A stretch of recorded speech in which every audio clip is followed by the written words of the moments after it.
Okay, this is a review of Yardmaster Express, a game from Crash Games by David Shore. And this is a micro game that just came out recently. Basically in the game I've set it up for 2 players here. Each player gets one of these locomotives. I've set them one on top of the other. And in the game there is a caboose, which is an end of game scoring bonus. And in the case here, and there's a whole stack of these, and you draw one random one.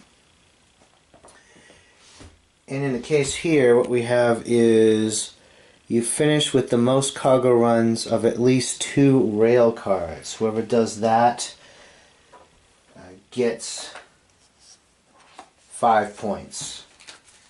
And I'll just sort of, let's see here.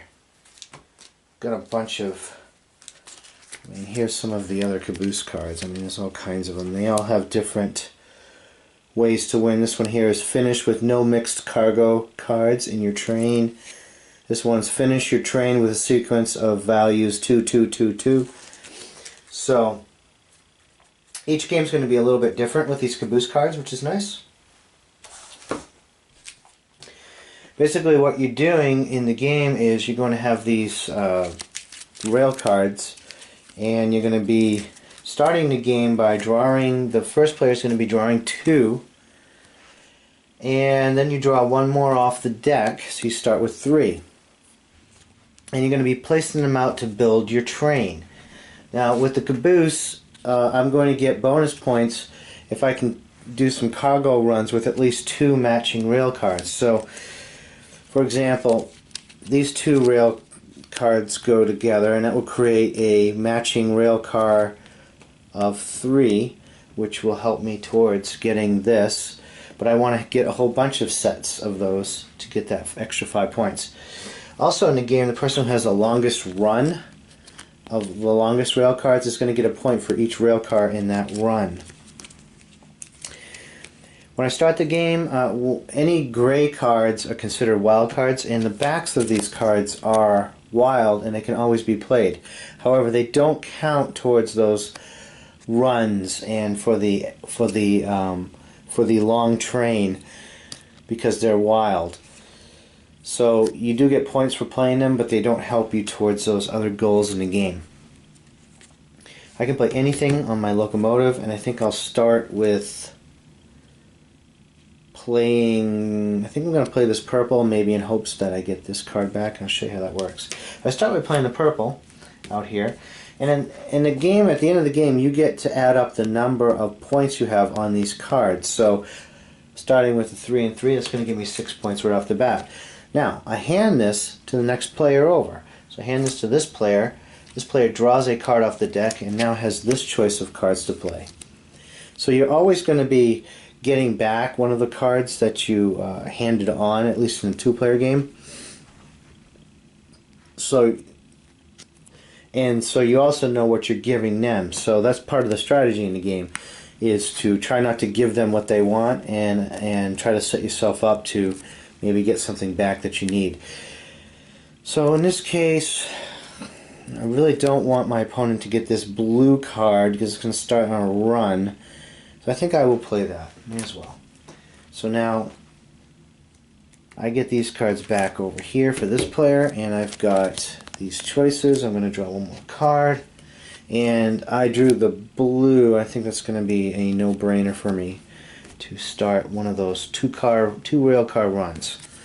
So I pass these on, draw a card, and for this upper player here, I've got these choices.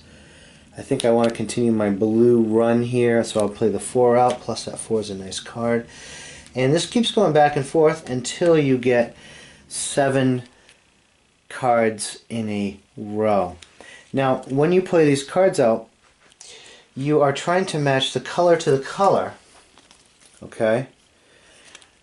But you can also match the number. So let's say I draw another card. Let's say, oh, I wanted a red, I didn't get a red. But I've got this 3, and that's probably better than playing the wild.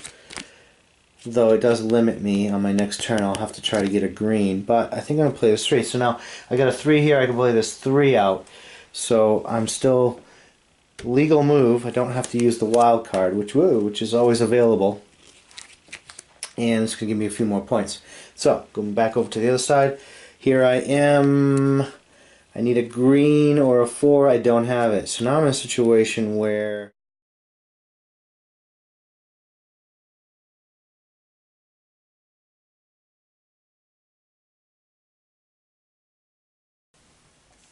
so what do I think of the game? I think this is an excellent micro game. I have to say I'm not a huge fan of micro games, but I do think that they have their place, and I think this is a pretty good example. I think this is probably one of the better examples of a micro game and what they can do and probably what they should do. The game is short, even with like 4 players. I think we played a game the other day with 4 players, and I think it wasn't any longer than 10 minutes. As a 2-player game, it's like 3 or 4 minutes max as a 2-player game. And it plays fast, and despite the fact that it plays fast, there is some pretty decent decisions to make as you play. You know, you've got to decide, the caboose cards are a nice addition because they give you that extra layer of scoring to go for in the game. I like that. And then you have to decide not only what you're going to do to get the most points on your turn, but since you're handing off cards to somebody else, you don't want to hand them off easy points either. So sometimes you might take something that isn't optimal to put yourself in a position to prevent the other players from getting something better. So I like that part of the game. It's fairly straightforward and it plays quick. I think that's exactly what you want out of a micro game. And it's the type of game where, if you've got if you're waiting for people to arrive for your game night, they're coming any minute, you could pull this game out, you can play it, and if they arrive in the middle of the game, they only have a couple minutes to wait. It's not a big deal, and then they can join in the next round, or you can start a heavier game, or after you finish a game and you're in between rounds and some people need to take a break or whatever and you want to throw in a quick game of this, I think it works.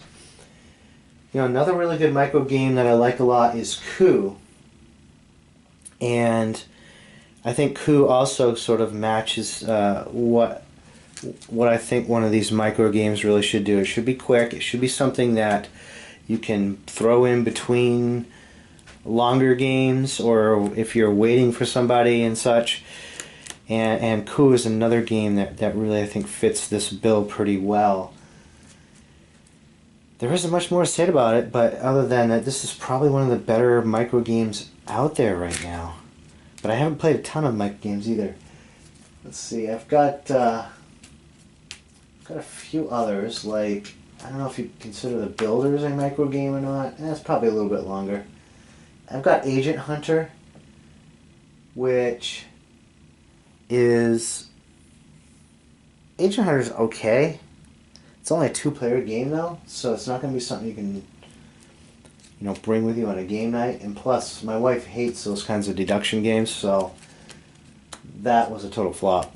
I've got Maximum Throwdown, which is probably a little bit longer, and I probably like it more than most other people I played it with, but I still like Maximum Throwdown. I would play it a lot more if I had someone who wanted to play it more with me.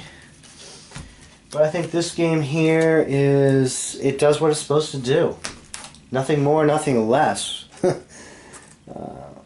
So, I recommend it. Now, but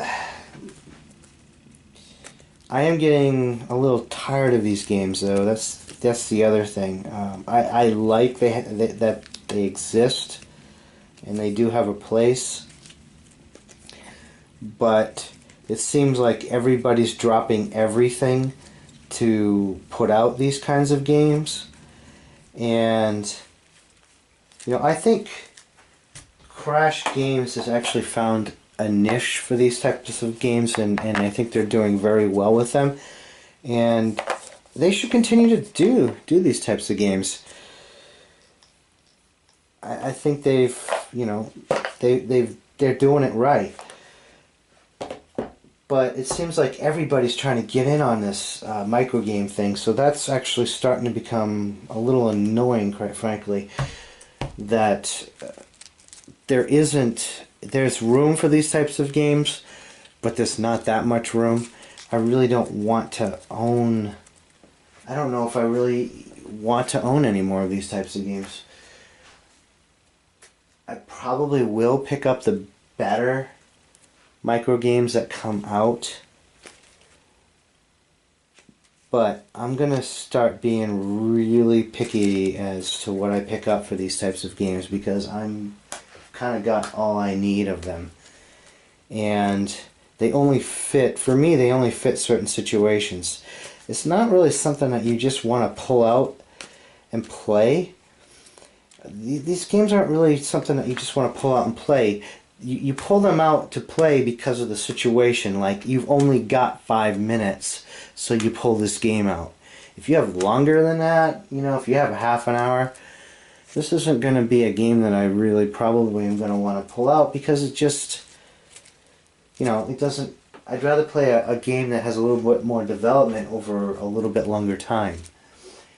But that said, there are quite a few situations where this is going to be ideal to pull out, and it really does play fast, and it really does provide a nice experience for the amount of time. So, good job, Crash Games. Good job, David Short. I think you hit it right.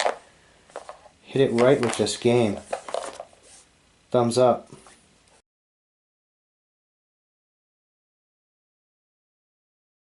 Okay, let's see what the geek says.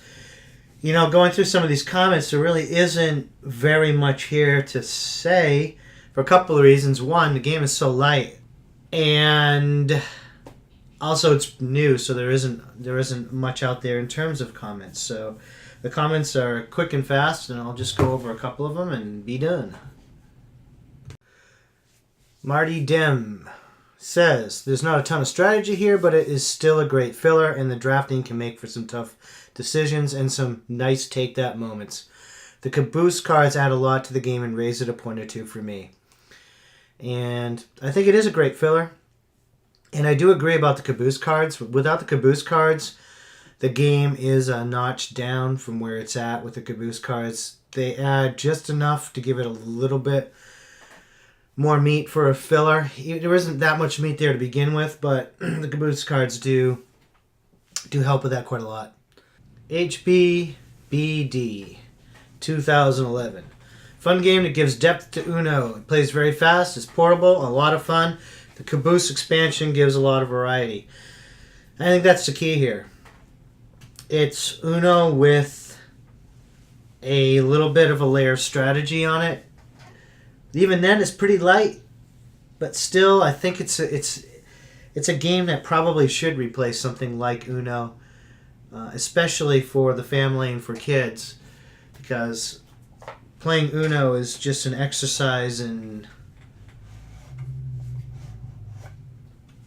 being a zombie. I don't know. You don't have to think much in that game, so it's nice to have a game like this that provides at least some opportunity for thinking as you play. Mood Barnable says, light, quick card game. Some interesting decisions. Sometimes you just auto-play the best card. Admittedly, I've only scratched the surface with 3 plays. Yeah, I think sometimes when you get your cards and you're trying to make your move, it is sort of an auto-play, no-brainer decision sometimes. And sometimes you do have something more to think about.